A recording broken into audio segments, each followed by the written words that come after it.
Ah, bonjour, vite fait, pendant que vous êtes là, en quelques minutes, la question de est-ce qu'il faut partager les contenus de la tronche en biais aux gens qui croient des trucs qui vous paraissent bizarres et que nous, il nous arrive de débunker. Bah, la réponse, c'est ça dépend, en fait. Si vous pensez que la vidéo va déconvertir la personne, bah, vous oubliez, parce que c'est pas comme ça que ça marche.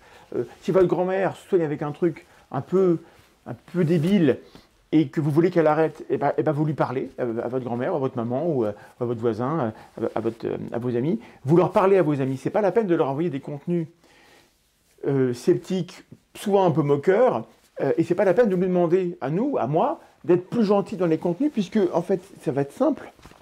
Ce que je vais vous dire, c'est que qui regarde les contenus sceptiques, les chiffres existent. Alors, au-delà des statistiques de YouTube, il y a eu des études en sociologie qui ont montré que les gens qui regardent les contenus sceptiques, bah, ce sont les sceptiques, en fait. Nous avons tendance à regarder les contenus qui vont nous dire des choses qu'on sait déjà, mais qui vont nous les expliquer peut-être un peu mieux. Et donc, le but des contenus sceptiques, c'est de vous fournir des éléments rhétoriques, argumentaires et des sources, de vous montrer comment est-ce que les choses que vous croyez vraies, bah oui, en fait, elles sont vraies, elles sont fiables, et puis à partir des nuances. Donc, nos contenus sur cette chaîne n'ont pas vocation à être destinés aux croyants hardcore qu'il faudrait déconvertir, parce que ces gens-là, ils sont accessibles aux gens qui sont proches d'eux, leurs amis, leur famille. Donc, c'est vous, en fait.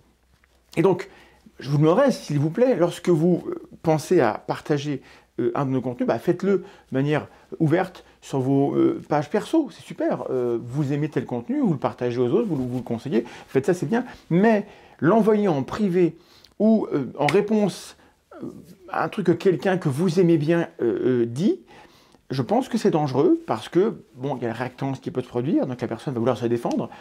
Et puis vous participez à une dynamique comme ça qui fait passer les sceptiques pour des gens qui sont indélicats. En gros, on passe pour des connards.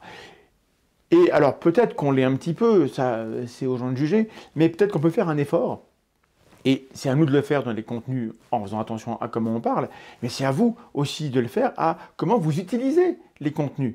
N'utilisez pas nos contenus comme des bombes à balancer à la tête des gens qui croient des trucs que vous n'aimez pas, mais utilisez-les pour muscler votre manière, vous, d'argumenter, de discuter, pour être peut-être plus convaincant si vous pensez que c'est important, ou peut-être pour être plus nuancé dans votre propre approche des choses, parce qu'on peut avoir tendance, lorsqu'on croit qu'on a raison, à être un peu trop sûr de soi. Regardez les autres, on le voit chez les autres. Donc, faut-il partager les contenus de la tronche en biais? Oui, si c'est pour partager de manière constructive des contenus qui vous semblent éclairer des sujets, et sans doute pas si c'est pour aller un peu faire chier le tenant croyant qui dit les trucs. Alors après, une exception, c'est si vous partagez ça à quelqu'un qui fait profession d'exploiter la crédulité des autres. Là, évidemment, je vous encourage, en tout cas, je ne vous décourage pas d'aller partager les contenus sceptiques sous ces publications.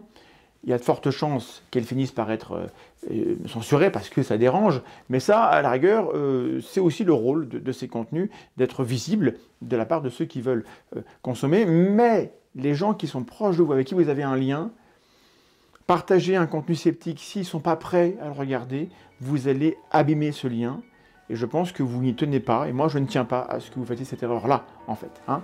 Donc, ajustons au mieux la manière que nous avons d'utiliser les contenus sceptiques. Hein, c'est pas mal comme conclusion. Vite fait. Bye bye.